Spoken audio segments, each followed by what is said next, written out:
Hello friends, welcome to our YouTube channel Excellence Academy. तो next topic हमारा है language and thought. तो उससे पहले हम थोड़ा सा डिस्कस करेंगे लैंग्वेज के बारे में और उसके कंपोनेंट्स के बारे में। तो स्टार्ट करते हैं। तो basically what is language? Language क्या है? लैंग्वेज एक तरीके का मेथड होता है जिससे हम अपने थॉट को और अपनी फीलिंग्स को अदर पर्सन के साथ शेयर कर सकते हैं। ओके, तो language is a systematic, meaningful arrangement of symbols and provide the basis for communication.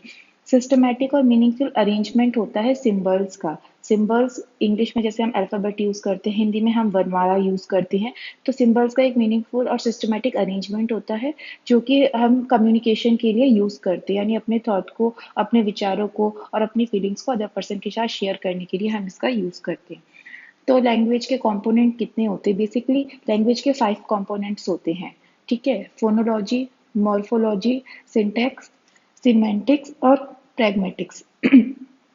Phonology क्या होता है? फोनोलॉजी जिस भी लेटर के पीछे लॉजी लगता है उसका मतलब होता है हम किसी चीज़ की स्टडी करते हैं उसमें। ओके, जैसे फोनोलॉजी क्या है? It is related to sound system. ये साउंड सिस्टम से रिलेटेड होता है। The rule of speech sound, how phonemes are use. इसमें हम इस चीज़ की स्टडी करते हैं कि हम फोनिम्स का कैसे यूज़ करें। फोनोलॉजी में हम फोनिम के यूज़ की स्टडी करते हैं। अभी हम फोनिम के बारे में बताएंगे, वो बाद में आते हैं, लेकिन पहले आप फोनोलॉजी का मीनिंग समझिए।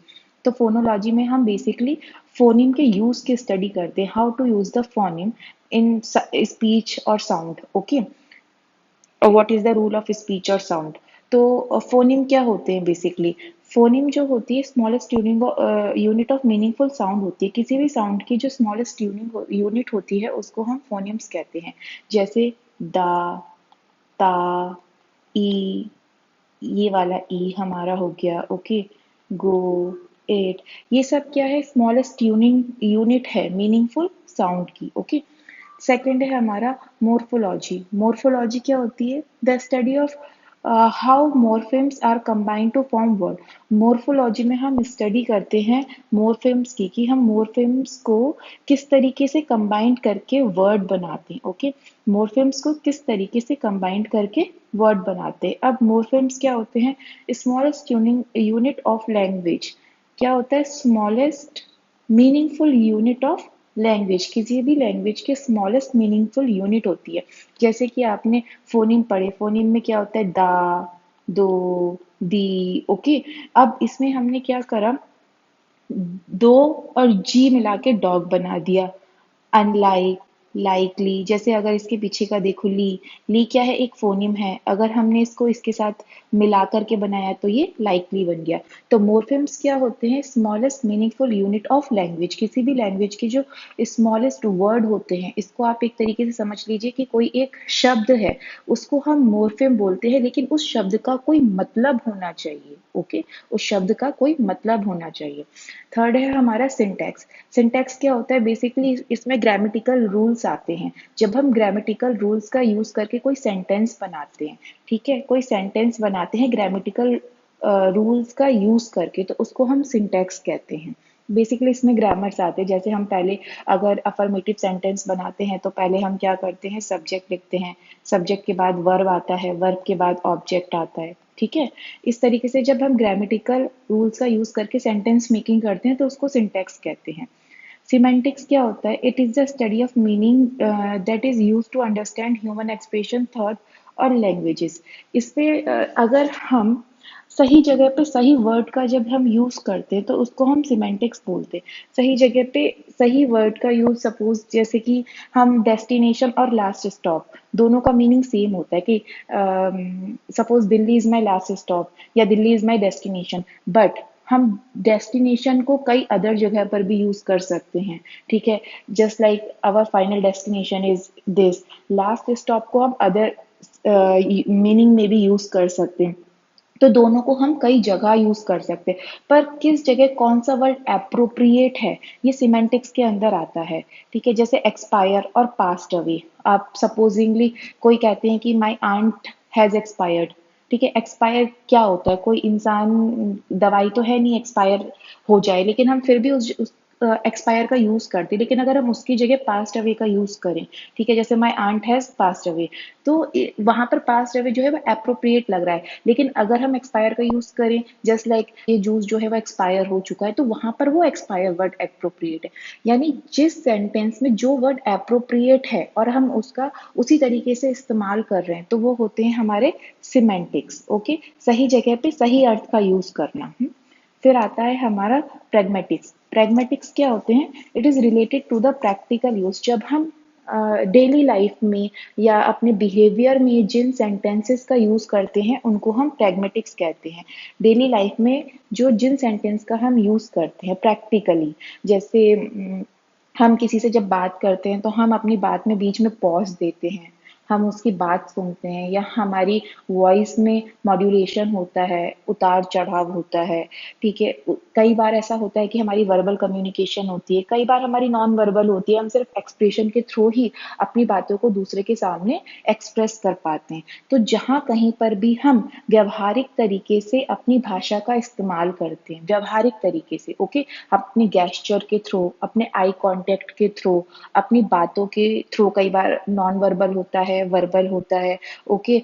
वॉइस में उतार चढ़ाव के थ्रू। अब कोई आप बोल रहा है तो पहले उसकी बात हम सुन रहे हैं, तो हम उस टाइम पर जो है वो चुप हो जाते हैं, पॉज लेते हैं। तो इन सब का यूज करते हुए जब हम सेंटेंस बनाते हैं, हम दूसरे से बात करते हैं, तो उसको हम कहते हैं प्रैग्मेटिक्स। ओके, इसके कंपोनेंट है जैसे टर्न टेकिंग, अपने टाइम पर आने पर ही अपनी बात को दूसरे के सामने रखना, appropriate tone of voice, voice में एप्रोप्रिएट उतार चढ़ाव का होना, नॉन वर्बल कम्युनिकेशन, जब ज़रूरी हो तो उस जगह पर ना बोल करके आप सिर्फ अपने एक्सप्रेशन के थ्रू, गेस्चर के थ्रू भी कम्युनिकेट कर सकते हैं, यूजिंग एप्रोप्रिएट आई कॉन्टैक्ट, और आई कॉन्टैक्ट कॉन्टैक्ट के थ्रू भी आप कम्युनिकेट कर सकते हैं।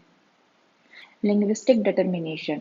लिंग्विस्टिक डिटर्मिनेशन मीन्स लैंग्वेज आपके थॉट को डिटरमाइन करती है। जैसे हर जगह की अपनी लोकल लैंग्वेज होती है, हर रीजन की अपनी अपनी अलग अलग लैंग्वेजेस होती हैं, और हर लैंग्वेजेस में हम डिफरेंट डिफरेंट चीज़ों को अलग अलग तरीके से प्रोनाउंस करते हैं। ओके, जैसे कि हमारे यहाँ सपोज आलू को आलू बोलते हैं, साउथ में आप जाओगे तो आलू को कुछ और तरीके से प्रोनाउंस किया जाता है, गुजरात गुजरात में बटाटा बोला जाता है।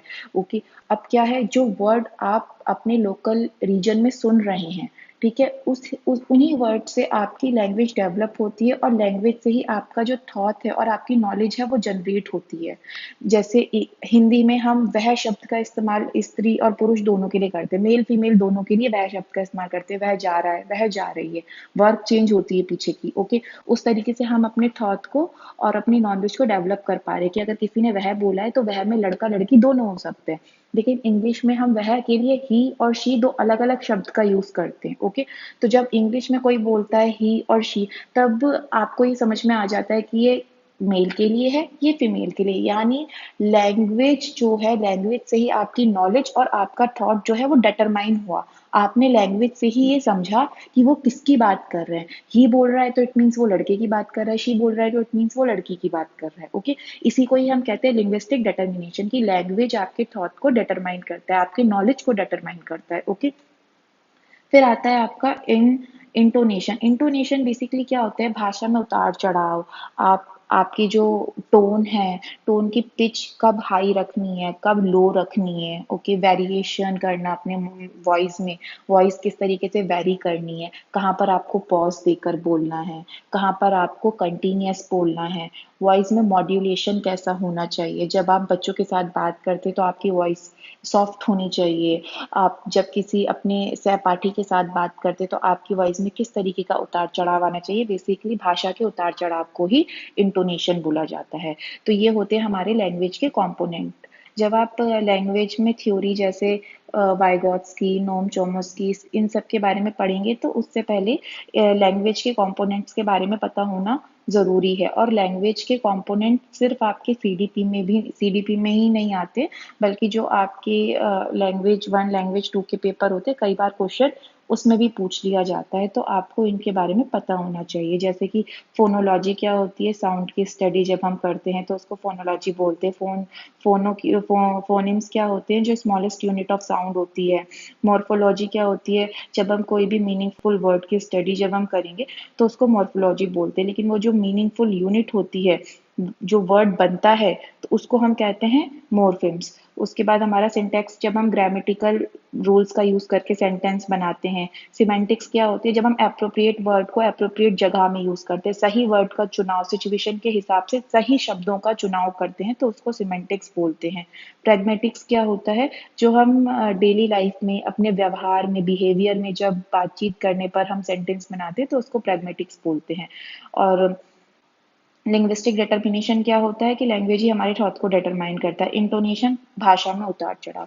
तो ये बेसिक बेसिक चीजें हैं जो मैंने आपको बता दिया है। नेक्स्ट वीडियो में अब हम आगे बात करेंगे लेव वाइगॉस्की, जीन पियाजे की थ्योरी के बारे में।